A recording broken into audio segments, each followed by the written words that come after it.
So children, today we start from the chapter the domains of the earth. We were studying about the domains of the earth. इसमें हमने देखा था कि 7 continents हैं, जिसके बारे में उनमें से 3 continents Asia, Africa and Europe के बारे में कल डिस्कस कर दिया था. Now today we take North America. North America क्या है? It's the 3rd largest continent of the world.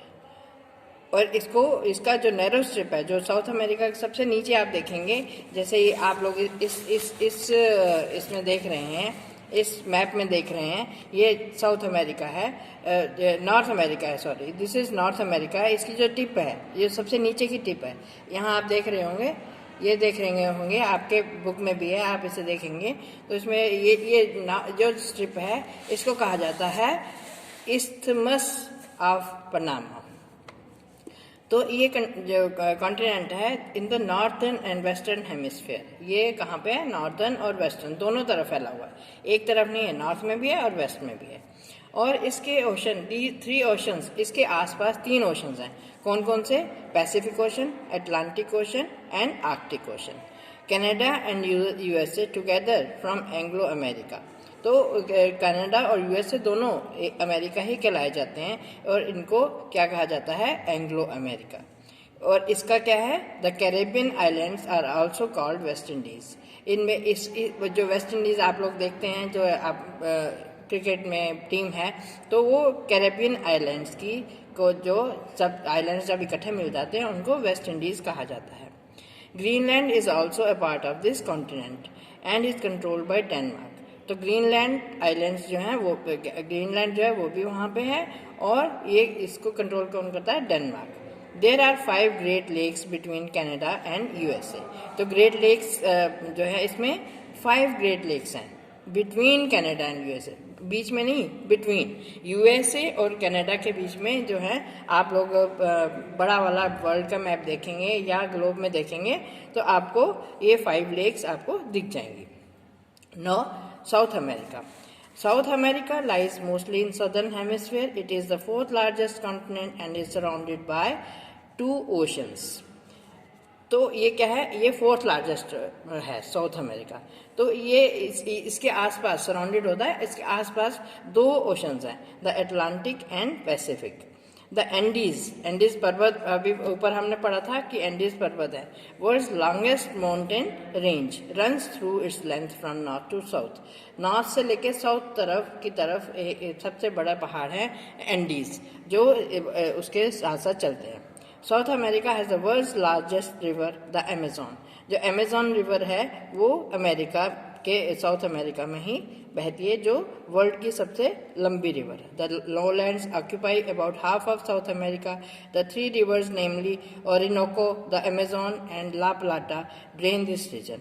ये 3 रिवर्स जो हैं, वो इसको पानी देती हैं, इसकी कृषि को, जो एग्रीकल्चर में यूज होते हैं पानी. The Orinoco river basin is called Llanos. तो the Amazon river basin is called Selvas and La Plata river basin is called the Grand Chaco.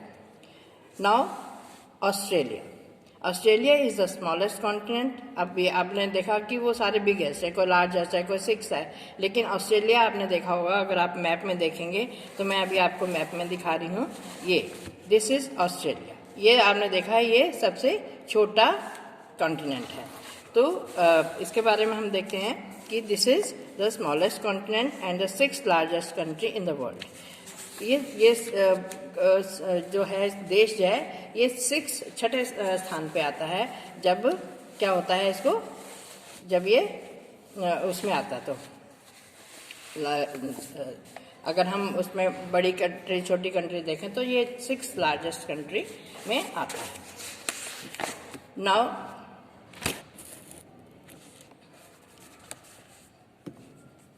और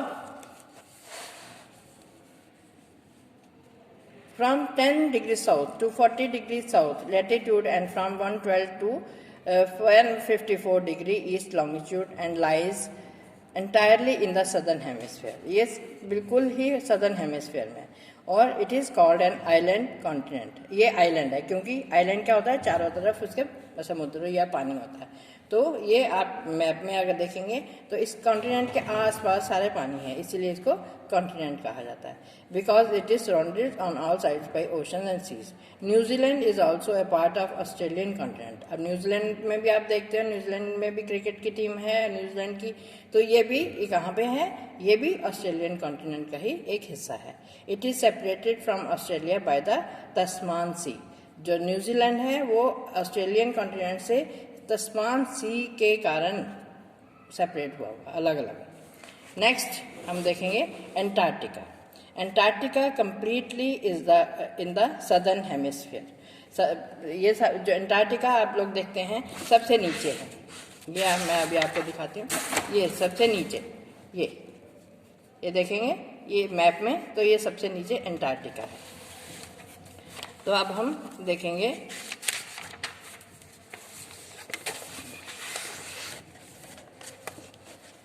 Antarctica.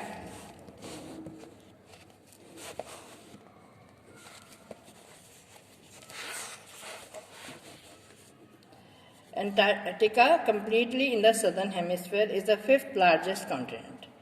It is larger than the combined area of Europe and Australia. अब आपने देखा Australia क्या है, fifth largest continent है, और ये इसमें क्या है, ये अगर हम यूरोप और ऑस्ट्रेलिया को मिला लें तो ये क्या हो जाता है, उससे भी बड़ा हो जाता है। The South Pole lies almost at the centre of this continent.